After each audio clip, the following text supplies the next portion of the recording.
കൊണ്ടുപോയപ്പോ അവിടുന്ന് റിപ്പോർട്ട് കിട്ടിയിട്ടുണ്ട്, അതിന്റെ റിസൾട്ട് കിട്ടിയിട്ടുണ്ട്. തലയ്ക്ക് മുറിവും കൈ മുറിവും ഇവിടുത്തെ പാടും. ഇതെവിടെ വെച്ച് സംഭവിച്ചു?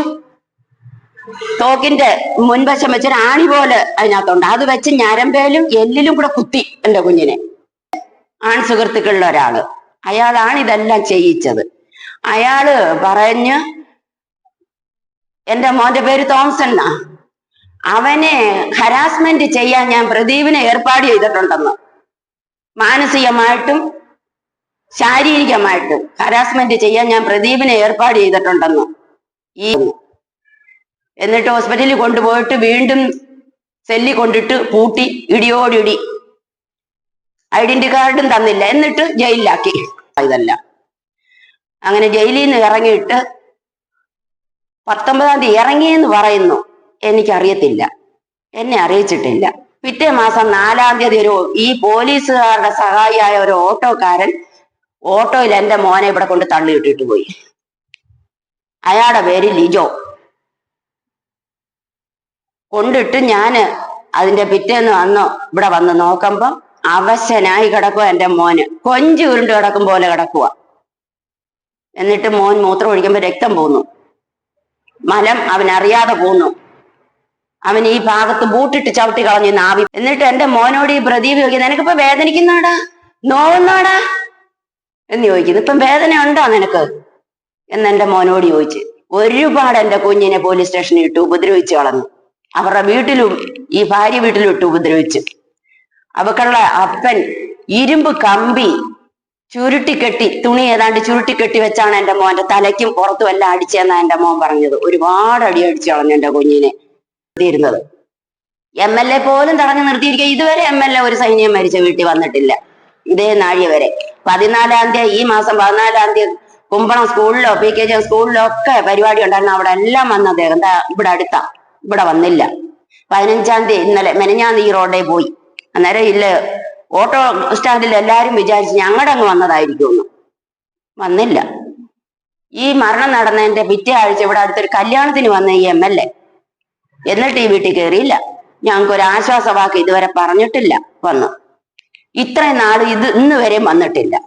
ലിജോ എന്ന് പറയുന്ന ആള് ഇവിടെ കൊണ്ടുവന്ന് കളഞ്ഞിട്ട് പോയി. പിന്നെ അന്ന് മുതൽ ഞാൻ താലൂക്ക് ഹോസ്പിറ്റല്, LMS, മെഡിസിറ്റി ഇങ്ങനെ എല്ലായിടവും കൊണ്ടു നടന്ന് ചികിത്സിച്ച് LMS എക്സ്റേ എടുത്തപ്പം ഈ കൈ പൊട്ടലുണ്ട്, പ്ലാസ്റ്റർ ഇട്ട് 2 ആഴ്ച റെസ്റ്റ് എടുക്കണമെന്ന് പറഞ്ഞു. അത് കഴിഞ്ഞ് വേദന, അതിവേദന, നട്ടലിന്റെ അടിഭാഗത്തായിട്ട് മുഴ, ആന്തരിക അവയവങ്ങളിൽ ക്ഷതമേറ്റതാണ്, നീർക്കെട്ട് ആയി മരിച്ച്. ഈ പോസ്റ്റ്മോർട്ടത്തിൽ ഇതെല്ലാം തെളിഞ്ഞു കാണുന്നുണ്ട്. ഈ മുഴ ഞങ്ങള് മെഡിസിറ്റി കൊണ്ടുപോയി സർജറി ചെയ്ത് അങ്ങനെ ഡിസംബർ 20-ാം തീയതി ഡിസ്ചാർജ് ആയി വന്നു. ഞങ്ങള് 27-ാം തീയതി മരിച്ചു. സാറെ താമസം ഇവളുടെ അവിഹിത ബന്ധത്തെ കുറിച്ച് മോൻ ചോദിച്ചതാണ് കാരണം. അതിന് സ്ത്രീധന പീഡനം എന്ന് പറഞ്ഞാണ് എന്റെ മോനെ കള്ളക്കേസിൽ കുരുക്കി ഈ ഇത്രയാക്കിയത്, അകത്താക്കിയത്.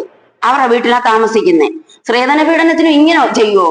എന്റെ മോനെ ആൻക്യാപ്പിട്ട് ഈ ബെൽ ഓഫ് ആംസ് എന്ന റൂമിൽ കയറ്റി ആൻക്യാപ്പിട്ട് മേലോട്ട് കെട്ടിത്തൂക്കിയിട്ടിട്ട് എന്റെ മോനെ ഇടിച്ചതെന്നാ പറയുന്നേ. നാവിപ്പാട്ടിനും ഈ കരള് ഭാഗത്ത് ഇവിടെ മൊത്തത്തിൽ ഇടിച്ച് ചതച്ചു കളഞ്ഞു. ആന്തരിക അവയവങ്ങൾ ക്ഷതമേറ്റാണ് എന്റെ മോൻ മരിച്ചത്. ആദ്യം ഞങ്ങളും വിചാരിച്ചിരുന്ന സാധാ മരണമെന്നാ. വന്നില്ല, ഇവിടെ വന്നില്ല, ഇവിടെയും വന്നില്ല, പള്ളി പോലും വന്നില്ല. നേരത്തെ ഇവളും ഇവനും കൂടെ താമസമാണ്. ഇവര് ഇല്ല, 2 വർഷമായി ഇവര് രജിസ്റ്റർ ചെയ്തെന്ന് പറയുന്നത് ഞങ്ങൾക്ക് അറിയത്തില്ല. അതിനെപ്പറ്റി എന്നെ അറിയിച്ചിട്ടുമില്ല, ഞങ്ങളോട്ട് അറിഞ്ഞിട്ടുമില്ല. നമ്മുടെ അമ്മ പറഞ്ഞത് തന്നെ എനിക്കും പ്രത്യേകിച്ച് പറയാനുള്ളൂ. അമ്മ എന്നോട് ഈ കേസുമായിട്ട് വന്നപ്പോൾ അവര് ഇങ്ങനൊരു സ്റ്റേജ് പോലും അല്ലായിരുന്നു. ഇതിനേക്കാൾ അവര് ഒരു മെന്റൽ ട്രോമയിലായിരുന്നു. പിന്നെ നമ്മള് ധൈര്യം കൊടുത്ത് കൂടെ നിന്ന് നമുക്ക് വേണ്ടതൊക്കെ ചെയ്യാമെന്ന് പറഞ്ഞതിന്റെ ഇതിലാണ് ഞങ്ങൾ പത്രസമ്മേളനം നടത്തിയതും ഞങ്ങൾ ഇവിടം വരെ എത്തിയതും. നിയമം നമുക്ക് പ്രത്യേകിച്ച് നമുക്ക് ഒന്നും ഇപ്പം വെളിപ്പെടുത്താൻ ആഗ്രഹിക്കുന്നില്ല. എങ്കിലും നമ്മള് നിയമ നടപടികളുമായിട്ട് മിലിറ്ററിയിലെ കമാൻഡർക്കും പിന്നെ മുഖ്യമന്ത്രിക്കും പിന്നെ അതിന് അനുബന്ധിച്ച് എല്ലായിടും നമ്മൾ തയ്യാറാക്കിക്കൊണ്ടിരിക്കുന്നേ ഉള്ളൂ. നമ്മൾ സ്റ്റാർട്ട് ചെയ്തിട്ടില്ല. പിന്നെ ഇനി ഞാൻ ഈ കേസുമായിട്ട് ബന്ധപ്പെട്ട് എനിക്ക് ഒരു കാര്യം പറയാനുള്ളൂ. കാര്യം ഒരു ജവാനാണ് ഇത് സംഭവിച്ചിരിക്കുന്നത്. നാട്ടിലെ ഒരു സാധാരണ ഒരു സിവിലിയൻ അല്ല സംഭവിച്ചത്. ഒരു ജവാൻ ഇങ്ങനെ പോലീസ് അവര് നമ്മൾ കണ്ടില്ല, പക്ഷെ എങ്കിലും നല്ല ആരോഗ്യമായിട്ട് ഒരു സോൾജറാണ്. അദ്ദേഹത്തിന്റെ ദേഹത്ത് ഇത്രയും മുറിവുകളും ചതവുകളും ഒക്കെ ബാധിച്ച് ഏത് രീതിയിലാണ് പോസ്റ്റ്മോർട്ടം റിപ്പോർട്ടിനകത്ത് പറയുന്നുണ്ട്, തലയ്ക്ക് ഇഞ്ചുറിയും പിന്നെ ഇന്റേണൽ ഓർഗൻസിന്റെ കൺജഷനും ഒക്കെ പറയുന്നുണ്ട്. പക്ഷെ ഇനിയും റിസൾട്ടുകൾ വരാനുണ്ട്. ഏത് രീതിയിലാണ് മരണപ്പെട്ടതെന്ന് നമുക്ക് ആധികാരികമായിട്ട് പറയാൻ അറിയില്ല. എങ്കിലും ഈ അമ്മ പറയുന്നതനുസരിച്ച് നല്ല ആരോഗ്യവാനായിട്ട് വന്ന മോന് ഈ അറസ്റ്റുമായിട്ട് ബന്ധപ്പെട്ടതിന് ശേഷമാണ് അവന്റെ ആരോഗ്യസ്ഥിതിയിലുള്ള മാറ്റങ്ങൾ കണ്ടതും ഇങ്ങനെയുള്ള വിഷയങ്ങൾ ഉണ്ടായതും. ഇതിന്റെ ഇടയ്ക്ക് ഒരു സർജറിക്ക് വിധേയമായിട്ടുണ്ട്. ആ സർജറിയായിട്ട് അനുബന്ധമായിട്ട് ട്രീറ്റ്മെന്റിൽ നിന്ന സമയത്താണ് അദ്ദേഹം പിന്നെ ബെഡിൽ മരിച്ചു കിടക്കുന്നതായിട്ട് അമ്മ കാണപ്പെട്ടത്.